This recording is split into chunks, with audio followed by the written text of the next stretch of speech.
ଯେମିତି କୋଲକାତାର ପରିଚୟ ସେ ହଳଦିଆ ରଙ୍ଗର ଆମ୍ବାସାଡର ଟ୍ୟାକ୍ସି ସେ କୋଲକାତାରୁ ଟିକେ ଅନ୍ୟ ଆଡ଼େ କୁଆଡ଼େ ପଳେଇଯିବେ ସବର ୱେଷ୍ଟବେଙ୍ଗଲ। ଏ ଦେଖନ୍ତୁ ଇଏ ଯେଉଁ ଗାଡ଼ି ଭୁଟଭୁଟିଆ ଗୋଟେ ମୋଟର ସାଇକେଲ ଭଳିଆ ଆଗଟା ଲୋକ ଯିଏ ବସି ତା ପଛରେ ଗୋଟେ ଡାଲା ଲଗେଇ ଦେଉଛନ୍ତି ଦୁଇ ଚକା ଟୋଟାଲ୍ ତିନି ଚକା। ଆଉ ଏତେ ପଲ୍ୟୁସନ୍ କରୁଛି ଏଇଟା ଏତେ ଧୂଆଁ ଛାଡ଼ୁଛି ଏହା ଉପରେ ନଜର ନାହିଁ। ଏ ଦେଖନ୍ତୁ এইটা ଆଉ ସେ ଯେଉଁ ଟୁକ୍ ଟୁକ୍ ବ୍ୟାଟେରୀ ଗାଡ଼ି ଏ ଦୁଇଟା କୋଲକାତା ବାହାରେ ଯିବେ ଯେଉଁଆଡ଼ୁ ସବର ଆଡ଼େ ଯିବେ ୱେଷ୍ଟବେଙ୍ଗଲର ପୁରା ପରିଚୟ ଏ ଦୁଇଟା ଗାଡ଼ି। ଟୁକ୍ ଟୁକ୍ ଏଇ ଟୁକ୍ ଟୁକ୍ ହଉ ଟୁକ୍ ଟୁକ୍ ଗୋଟେ ଗଲା। ଟୁକ୍ ଟୁକ୍ କଥା ତ ଠିକ୍ ଅଛି ବ୍ୟାଟେରୀ ଚାଳିତ ଗାଡ଼ି କିନ୍ତୁ ଏଇଟା ଏତେ ସାଉଣ୍ଡ ଆଉ ଏୟାର ପଲ୍ୟୁସନ୍ କରୁଛି। ଏଇ ଯେଉଁ ଆମର ଏବେ ତ ଆସେମ୍ବଲି ଇଲେକ୍ସନରେ ସରକାର ଚେଞ୍ଜ ହେଲା ୟା ଉପରେ କିଛି ଧ୍ୟାନ ଦେବା କଥା ସେମାନେ।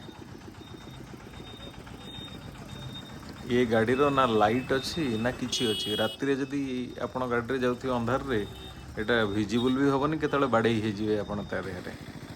ତା ଛଡ଼ା ପଲ୍ୟୁସନ୍ ତ ଯାହା କରୁଛି ଆଉ। ଏଇଟା ତାରାପୀଠର ତୋରଣ ୱେଷ୍ଟବେଙ୍ଗଲର ତାରାପୀଠ।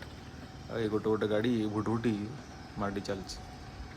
ମାଲ ପରିବହନର ମୁଖ୍ୟ ମାଧ୍ୟମ ଏଇ ହେଲା ଏଇ ଭୁଟଭୁଟିଆ ଗାଡ଼ି। ନିହାତି ପ୍ରଦୂଷଣକାରୀ ଯାନ ଗୁଡ଼ିକ ଏଗୁଡ଼ାକୁ ତୁରନ୍ତ ବ୍ୟାନ୍ କରାଯିବା ଉଚିତ।